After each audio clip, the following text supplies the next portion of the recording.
revealing clues to everyday lives that were much like ours. Stories of courage. He said the only honorable thing to do is to stay behind with the men. And a long-lost poem, enduring testament to a love lost in the all-consuming waters. Slowly, it lost its force, thinned to a tiny wisp of sound, then to a pitiful whisper, silence. Dateline cameras take you where no cameras have ever gone, penetrating the darkness to capture the essence of a life that was. Almost automatically you say, oh my God.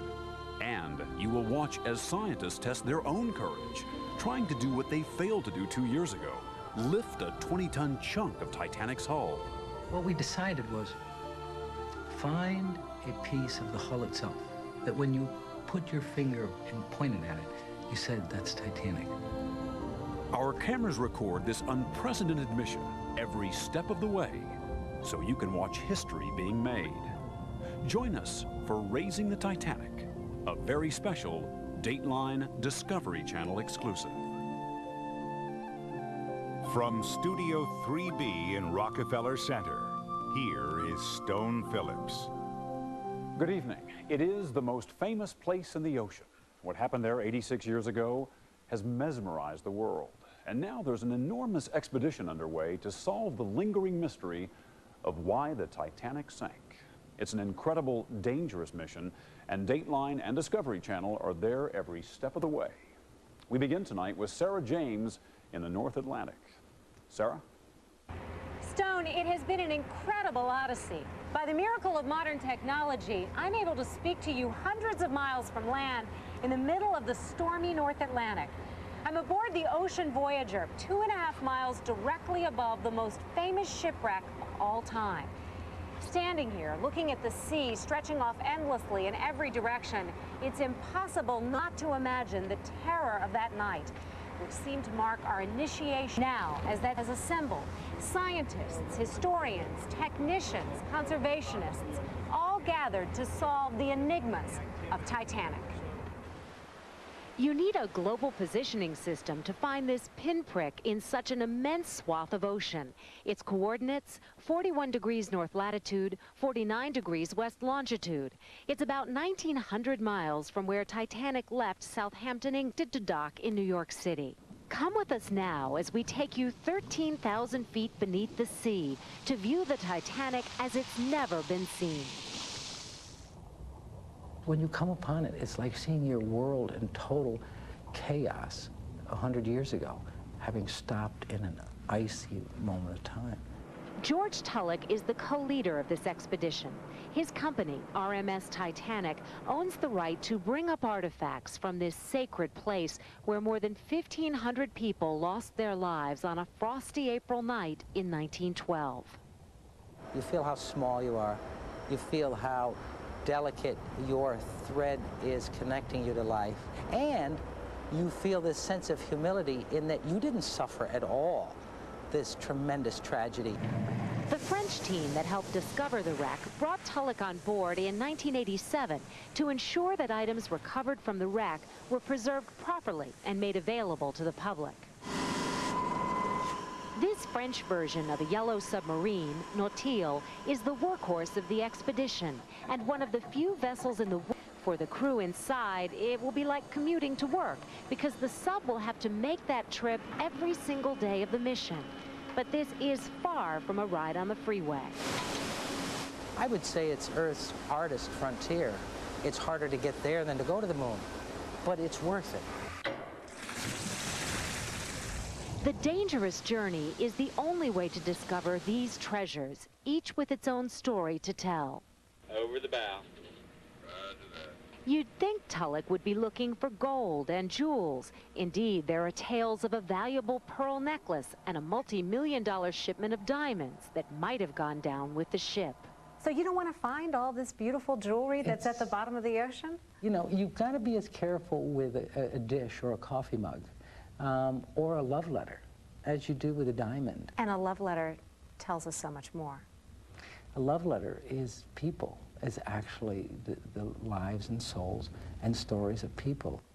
On this trip, some of the real treasures have been haunting images, pictures of the wreck as we've never seen it before. These pictures reveal that Titanic and the relics in exposure to the harsh waters of the North Atlantic. In previous missions, the team has snared a silver bowl that might have been found in the first-class dining room, collected crystal and china, amazingly, much of it without so much as a chip, and some of it still emblazoned with the Titanic White Star logo, as well as even more personal items, the detritus of a journey interrupted. One of the most precious items recovered, this suitcase. After the last mission in 1996, the suitcase was among the items airlifted to this high-tech lab in France. Is this a kind of conservation triage? Absolutely, it is triage. It is conservation triage because it's emergency work done on critically ill objects. Inside that suitcase, scientists discovered a suit of clothes. To restore this bit of history, conservationists first had to perform a simple yet profound task: unfold the garments for someone who never got the chance. 86 years after it was packed, this suit of clothes finally arrived at its original destination, the United States. Historians say the cut and quality of the fabric indicate this suit belonged to a third-class passenger, perhaps one of the many people who boarded Titanic with dreams of starting a new life in America. And what about these flamboyant purple socks? They suggest a younger person, but the exact identity of this passenger remains one of Titanic's many mysteries. That suit is just one of thousands of objects recovered from the ocean floor, now on display at Titanic exhibitions around the world, like this one in Boston. Tulloch has pledged not to sell any of the artifacts, but his company does make money selling Titanic memorabilia and from ticket sales to these exhibits. But for some, they see the salvage of the Titanic as a violation of an underwater tomb for the men, women, and children who perished on that cold, starry night. What is the difference in your mind, George? I mean, if a suitcase like that had been recovered, say, from TWA Flight case, it's on its way to a museum. Is this grave robbing? No, Titanic is almost 100 years ago. 100 years later, who do you give it to? Which cousin, which grandniece? Tulloch says if his company had not been granted sole salvage rights and put these objects on public display, the Titanic might have wound up like so many other famous shipwrecks, picked clean by treasure hunters. The success of this mission depends on the one element no one can control: weather. In fact, a big storm ended the 1996 expedition early, and Tulloch knows it could happen again. What's your biggest fear for this expedition? Hurricanes coming out of the Caribbean, you know, up the Gulf Stream, and it's just like troops marching.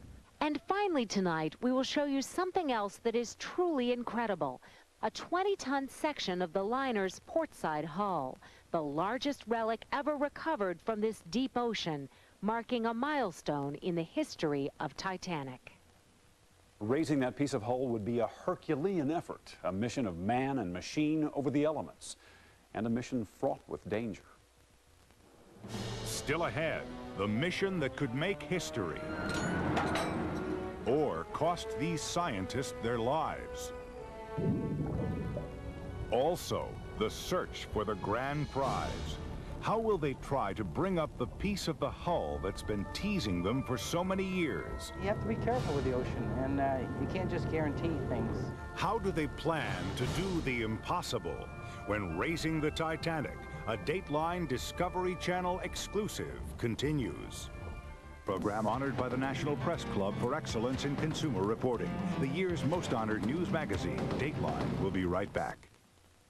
At the high-tech wizardry that's behind this deep-sea mission, the submarine Nautil.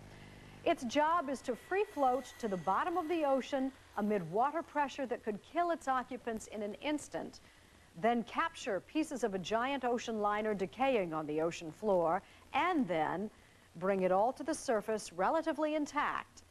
Impossible? Don't tell that to this group of explorers.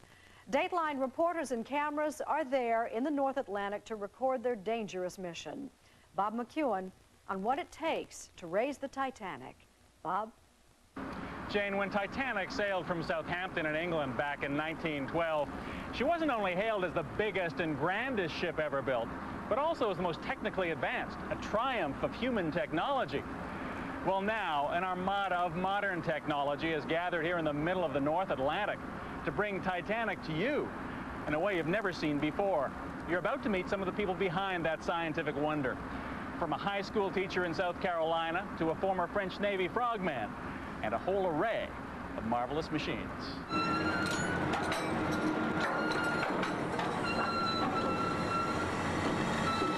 They know exactly where Titanic is.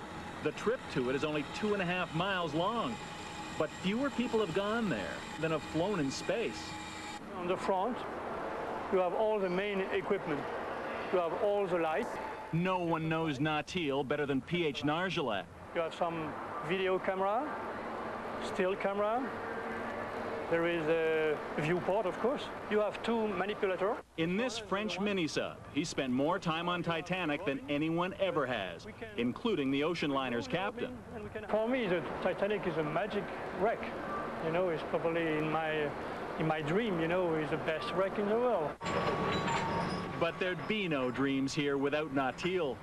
Most of what you see on the outside, this yellow shell, is just flotation and ballast. The critical part is what's on the inside, a tiny cockpit, just 7 feet in diameter, designed to support human life in the most inhospitable place on Earth. It's been called an inner space capsule. In here, the self-contained breathing system is the same one astronauts use. The hull is solid titanium, 4 inches thick. And though the pressure outside is the equivalent of hundreds of millions of pounds, because this is a sphere, that tremendous weight is distributed evenly over every square inch of Nautil. But just one tiny crack in this hull, and the capsule would implode in a fraction of a second, crushing everyone inside, literally to dust.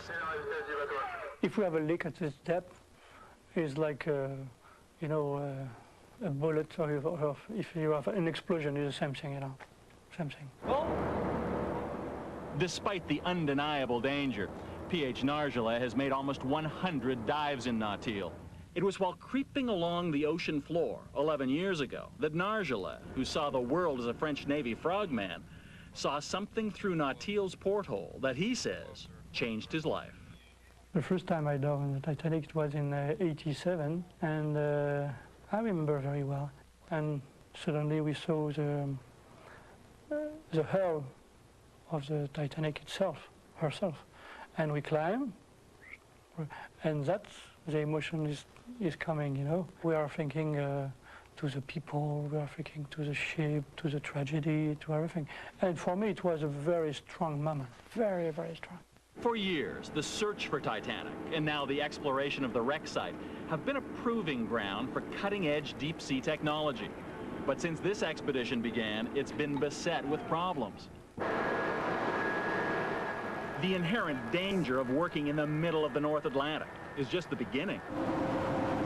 The story of this unmanned submersible, called Magellan, shows that way out here, whatever can go wrong usually does. Magellan's mission today is to dive 2.5 miles down to the bottom of the ocean and travel 86 years back in time to the bow section of the Titanic, to the very spot where the great ship sank on that April night back in 1912. Fire up hydraulics. Hydraulics are on. And you're getting wet. Magellan's going to come down like an elevator to a point about 100 meters to the east of the bow rack and drive to the forepeak, come up to the railings, run along the railings to look for any additional iceberg damage that may not have been seen before. Magellan's 3-mile-long lifeline to the surface becomes tangled. And as if that weren't enough, the ship it's attached to, the Ocean Voyager, loses all power. Give him slack and take him down. Finally, Magellan is hauled back up to the surface. The completion of its assignment delayed again. Okay, 100% down.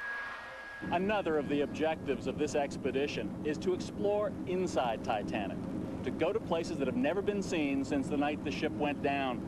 And as good as she is, at a weight of more than 3 tons and a cost of over $1 million, Magellan is simply too big and too valuable to risk on that kind of dangerous mission.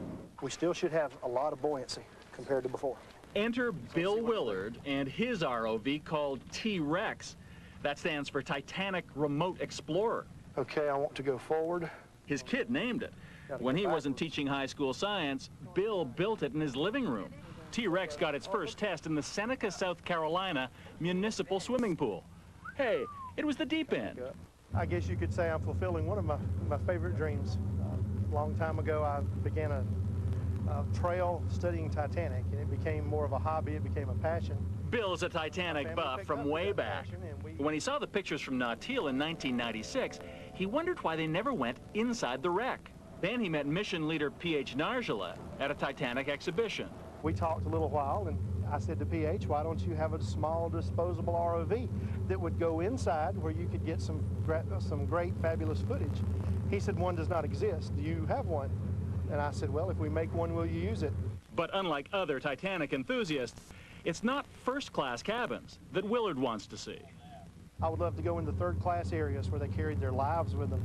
On a ship with so many fabulously wealthy, influential people, you'd go to third class. If you look at the steerage section, that's where the real people were, the working-class people, the people that packed up and gave their lives and to come to America to start all over again. But because of continuing technical difficulties, T-Rex has yet to make that intrepid trip inside the Titanic.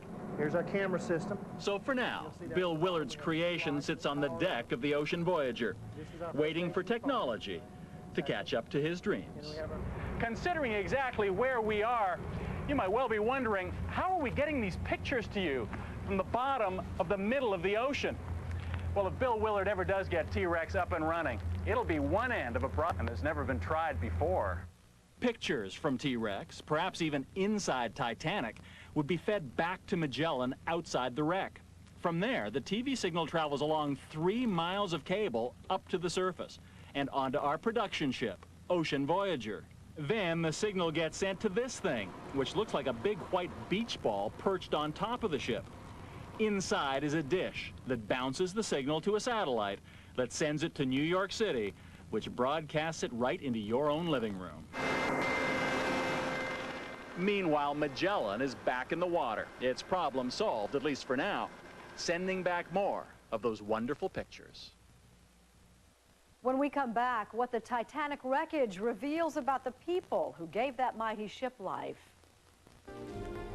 Coming up, the untold stories of the Titanic. In the 2 hours and 40 minutes that Titanic has between the collision and the sinking, there's time for drama to play out here. Incredible human drama, self-sacrifice, selflessness, heroism. Plus, it's the mystery of the hull. How will these scientists try to raise it to the surface? On paper, this works. On paper, it works. In the middle of the North Atlantic? And what clues lie inside to the mystery of the Titanic? When Raising the Titanic, a Dateline Discovery Channel exclusive, continues. Inviting you to watch Action News 5 in about 31 minutes. Provocative images are turning up on Mid-South television sets without parents even knowing. Find out how to get rid of them for good in tonight's What's Bugging You. And a paint plant explodes in Olive Branch, sending dozens of employees running. The full story ahead after Dateline NBC.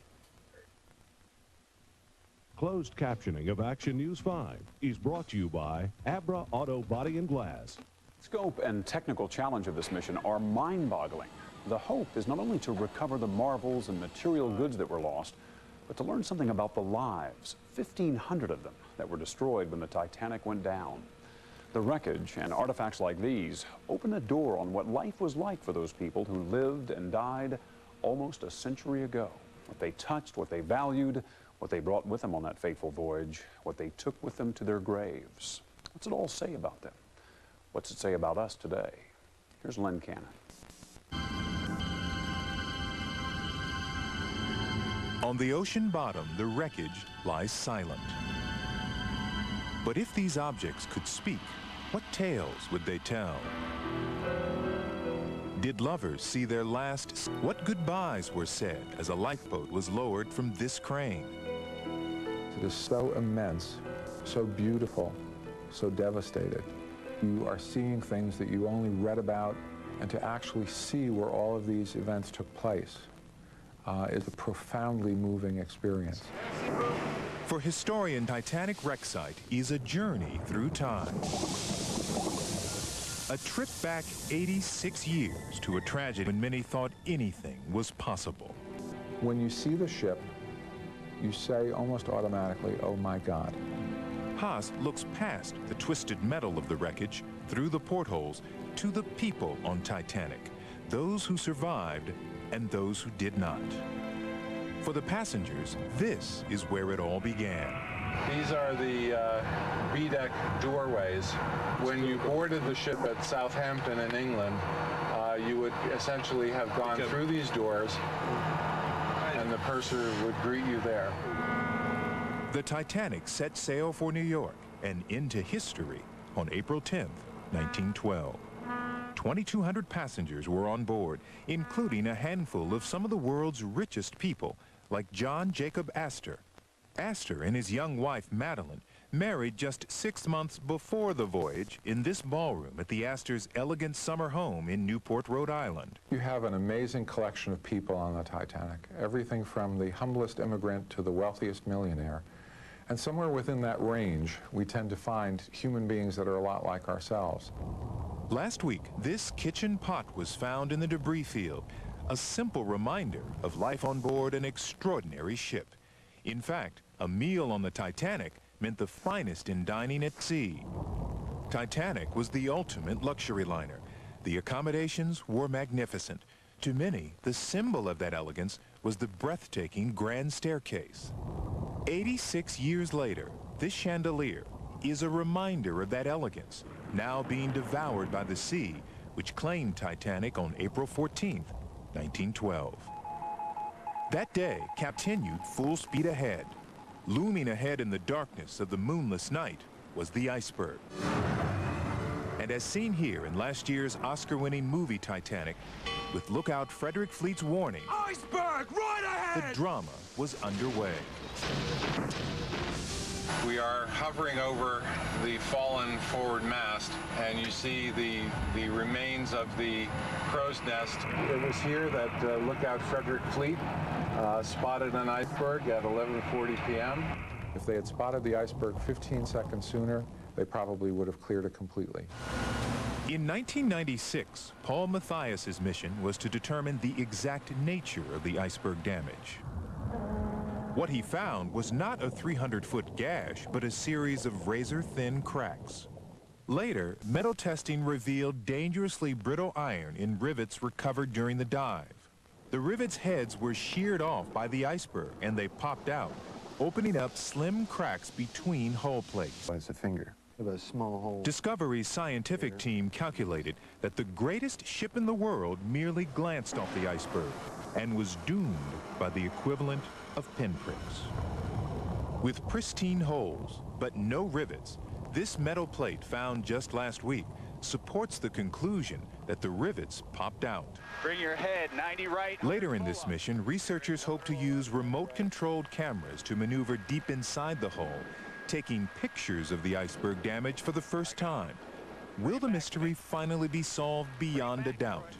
According to Haas, the collision with the iceberg was so gentle, many passengers had no idea the ship was in danger and decided not to board the lifeboats. The great tragedy is that fully 500 seats in those lifeboats were sent away empty.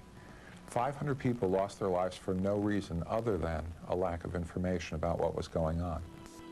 The orders were to save women and children first, but many women refused seats in the lifeboats. Ida Strauss, wife of the owner of Macy's department store, was one of those women. Whatever her fate, she would face it with her husband. The Strausses would die together. For those who did get in the lifeboats, this is one of the cranes that lowered them to safety. You come up close to it and you can see that the brass mechanism, it gleams in the light of the sub. During the ordeal, upbeat ragtime music from Titanic's band comforted passengers. The band would play until the very end, finishing one last hymn, "Nearer, My God, to Thee," before the ship went down. As Haas guided the sub's crew around the wreckage, other stories from so long ago came to life. Among the greatest heroes of Titanic's story, I think, are the postal workers. As the water began flooding, the men's only thought was to try to rescue the mail that they had been placed in charge of. With a sense of duty hard to imagine, the postal workers tried to drag the mail to higher ground, but were overtaken by rising waters. This great hole marks the spot where the 5 men died. They were Titanic's first victims. This boiler powered Titanic's massive engines. After the collision, stokers worked valiantly to provide power to the doomed ship. Stoker Frederick Barrett was lucky. He was later assigned to a lifeboat as an oarsman and survived. In the movie Titanic, the story of forbidden love between Jack and Rose and soaring scenes like this on the ship's bow came straight from director James Cameron's imagination. This is the view today on Titanic's bow. On these decks, there were many real-life stories of lost love on that tragic night. We're looking now down at the third-class area, the so-called forward well deck. From this section, the third-class deck, passengers like Gerda Lindell and her husband Edvard could enjoy the sunsets. There are so many stories that touch your heart, and the Lindells are another example. The Lindells were a young couple from Sweden looking for a better life in America. On the night of the tragedy, as the ship's stern rose out of the water, the Lindells were thrown overboard. Edvard would not survive. Someone tried to pull Gerda aboard a lifeboat, but she too was claimed by the sea. The gold wedding ring that was on her hand dropped into the lifeboat as she fell back into the water. And later recovered. The Titanic has been... Those distinctions remained even when the ship sank, as first-class passengers got priority treatment. Roll away! But were third-class passengers actually locked behind gates? Let us out so we can have a chance! In the blockbuster Titanic movie, we see third-class passengers prevented that. We have considerable evidence to suggest that the gates that separated third class from second and first were not lockable, that they simply were a latch that you would lift and the gate would open. Heck, right there. Yeah. For Haas, solving the riddle of the third-class gates is one reason he's here now. He says exploring the wreckage and recovering artifacts must be done before the Titanic slowly disintegrates at the bottom of the ocean. From telegraphs and teacups to a clarinet and love letters, he thinks preserving the artifacts is the best way to give meaning to the lives that were lost. To the next generation, it has to be the artifacts that speak. So long as younger generations become intrigued with Titanic's story, she and the people on her are not going to be forgotten. But what about the grand prize of this mission, the chunk of hull that was lying separate from the main bulk of the Titanic's wreckage? When we come back, the painful history of trying to bring it up. Coming up next, it was another time, another shot at history. As the ship continues to deteriorate, this piece may very well end up being the only surviving piece of the Titanic. What lessons did they learn from the first attempt 2 years ago to raise part of the hull? Plus, will success finally be theirs this time around? It says here it hasn't moved. Will all the effort, all the heartbreak finally pay off? When Raising the Titanic, a Dateline Discovery Channel exclusive, continues. If the Titanic was a world unto itself, it still is, but now it's a world 2 miles down. You're looking at a remarkable view from the deck, captured by a remote-operated camera on the bow of the Titanic. If Leonardo DiCaprio had played an actual passenger, he might have stood at this very place to proclaim himself king of the world. It's a breathtaking find, but it's not the main object of the explorers' hull that sits apart from the main wreckage. The piece they tried to raise 2 years ago before it slipped away, back down to its watery grave. Once again, here's Bob McEwen with the story of that fateful mission and its lessons.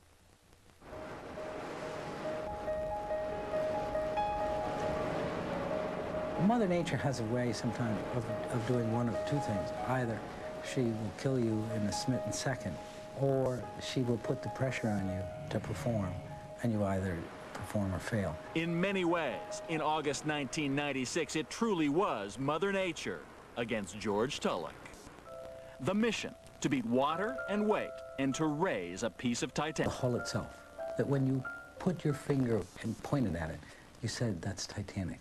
Not the whistles, not the compass, not the bell. And George Tulloch knew that it would take some major bells and whistles to pull it off. Other parts of Titanic had been raised before, but never anything this big. The hull piece is 23 feet long. It weighs 20 tons, about the same as 14 full-size cars. It's a huge chunk of Titanic's hull, including portholes, sheared off in the sinking and found at the bottom of the sea near Titanic's stern. The plan was this. First, use the mini-sub Nautile to attach lift bags to the piece.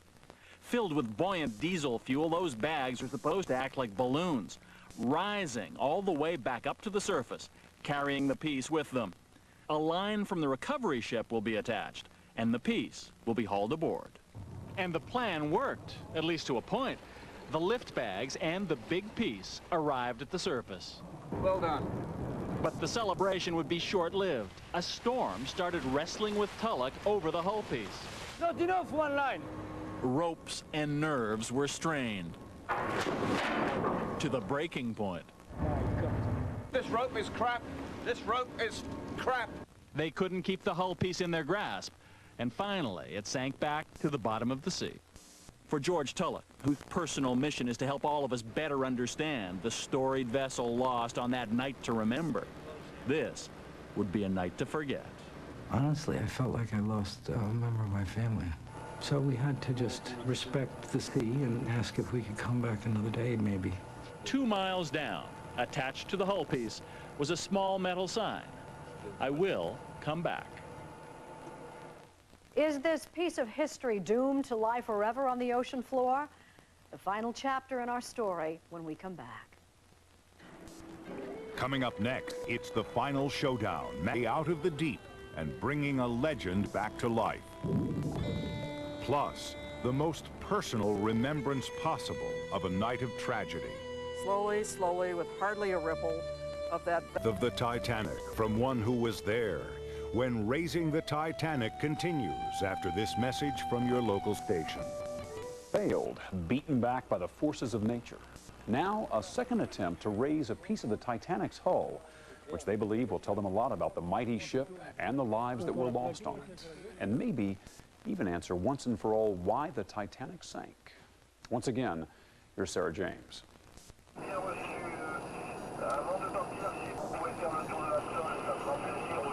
Sits on the ocean floor, much as it has for 86 years, silent, mysterious. It has become the stuff that dreams are made of. Ever since the Titanic sank, inventors have been devising schemes to recover it, from suggesting giant magnets to filling the hull with ping pong balls and floating the ship to the surface. Ideas so far-fetched, one person scoffed, raise the Titanic? Why not just lower the Atlantic? On what day are we done with the big piece preparation? George Tulloch trusts technology. He's out in the North Atlantic trying once again to raise that big piece of Titanic's hull. He has with him a team of French oceanographers led by engineer Pierre Valdy. He's back again with his plan to use 5 giant lift bags to raise the hull piece. This time the bags are stronger and have more lift. But we are in the middle of the Atlantic, and 1,000 things can go wrong.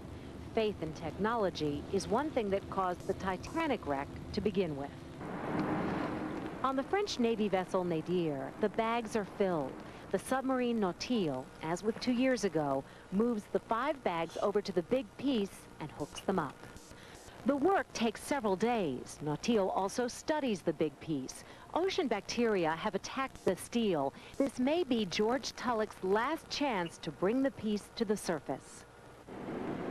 The salvage ship Abbé steams into the North Atlantic from France, ready to hoist Tulloch's prize onto its deck once the lift bags have brought the big piece close to the surface. Nautile goes below to make sure the lift bags are ready to float up. Voilà. The bags are in place, and the big piece should start to come up. But will it? I'm here on the bay, where they're getting ready to attempt to hoist the big piece. To do that, they'll use powerful winches and this massive A-frame. This is exactly the point where 2 years ago, everything went terribly wrong. But this time, with a different boat and calmer seas, they're hoping the second time will be the charm. It says here it hasn't moved.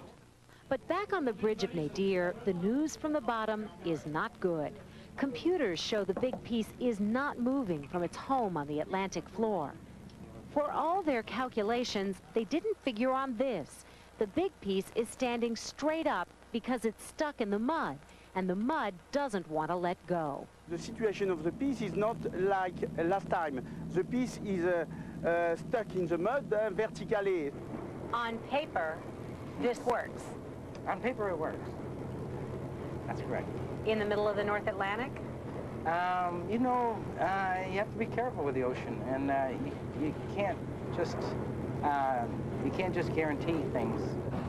The plan now on Nadir to launch a 6th lift bag in the morning to add more pull against the mud.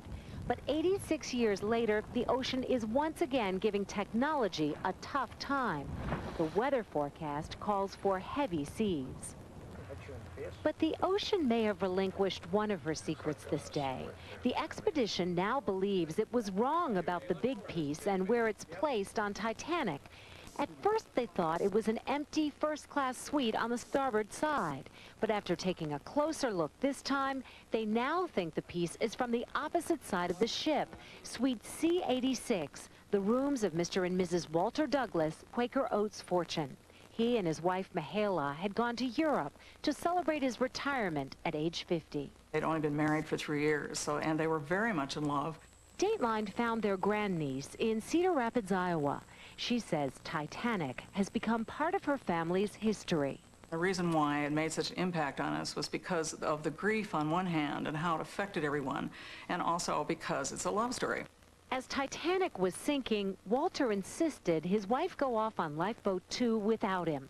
She said, you know, why do you have to stay behind? And to me, this is the way he would want to be remembered, is he said, the only honorable thing to do is to stay behind with a man. Mihaela hoped he survived, but then his body was recovered from the Atlantic. Mihaela lived until 1945 and is buried with her husband, Walter, now in Iowa. For the team, it makes bringing up the big piece more poignant, more real. But will the ocean care? The next day, it seems there's an answer. No heavy seas, no rough weather. It's a good day for the work ahead. I go into Natil myself and watch the sub attach the 6th lift bag to the recovery line. That's it. I get a peek at the big piece, perhaps the last look underwater. And seeing those ghostly portholes, I can't help but wonder what their thoughts were that last night. On the Nadir Bridge, everyone waits to see if Bag 6 has done the trick. Suddenly, computers show that the lift bags are beginning to rise. 20 minutes later, the bags pop up out of the ocean, but no one knows for sure what that means. Is the piece attached, or have the bags simply snapped loose? On the bay, George Tulloch waits anxiously. The tautness of a bay's thick cable is a sign the 20-ton piece is on the other end, like a fish at the end of a line. This would be the largest piece of the most famous wreck in history ever to reach the surface. But will it? Then, suddenly, it stops the hoist rope. Now divers go below to make sure the piece is attached and check on its condition. Divers make a dangerous plunge through lift bags and lift lines and come upon the big piece still in one piece. Forget him, let's go. On the surface, the hoisting begins again. Allez, allez, allez, allez. And slowly, seemingly weighed down by its tragedy, the piece breaks through the surface and into the sunlight for the first time in 86 years.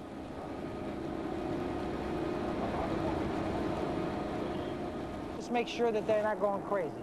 But the work is far from over. Men on launches move in to strap the big piece so it doesn't swing wildly on the deck and the brittle steel would shatter. Tell him to watch that glass. How do you say glass in French? The launches back off for now. The hoisting starts for a third time. The tension is nearly too much for Tullis. I can't take this, you know. It's completely out of the water now and swinging toward the deck. Come on, where's the ropes? Where's the ropes? Why isn't this rope tight? Now, okay. But the long bottom end of the piece is giving Abay's crew problems. And as the piece is finally laid onto the deck, the long end bends up dramatically, as if it's the ocean's last comment before giving up one of its rarest prizes. For the team, it is a stunning victory over the North Atlantic. Dreams come true. This was all we've ever going to get. Didn't want to lose it, you know? And perhaps the last word belongs to someone not alive to see this. Someone who last saw this steel in all its glory. On the finest ship, wrote a poem about her night on Titanic, a porthole to the past through the shattered glass of room C86. Darkness comes to her suddenly. The huge black bulk stands out in silhouette against the starlit sky. Slowly, slowly, with hardly a ripple of that velvet sea, she sinks out of sight. Slowly it lost its force, thinned to a tiny wisp of sound, then to a pitiful whisper. Silence.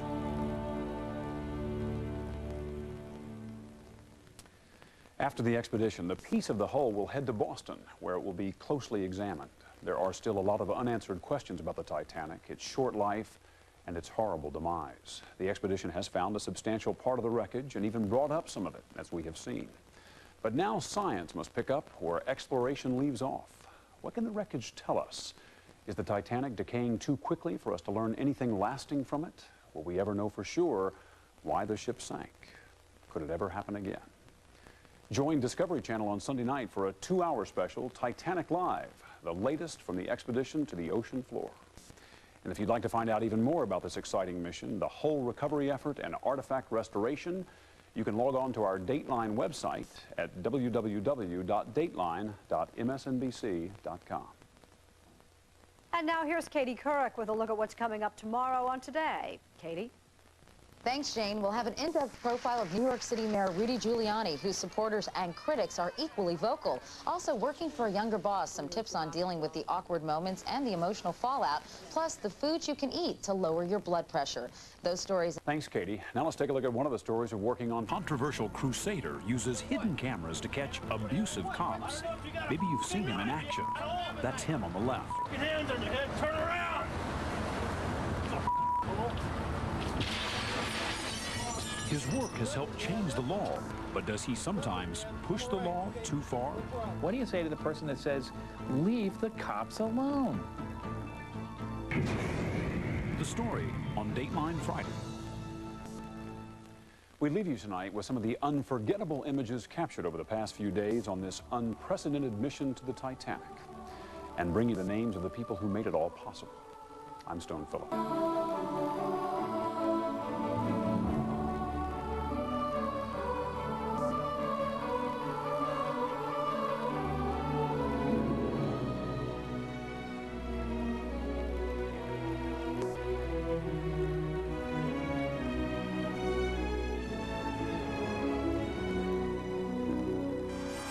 Later on The Tonight Show, Jay welcomes Marissa Tomei from the slums of Beverly Hills to Burbank.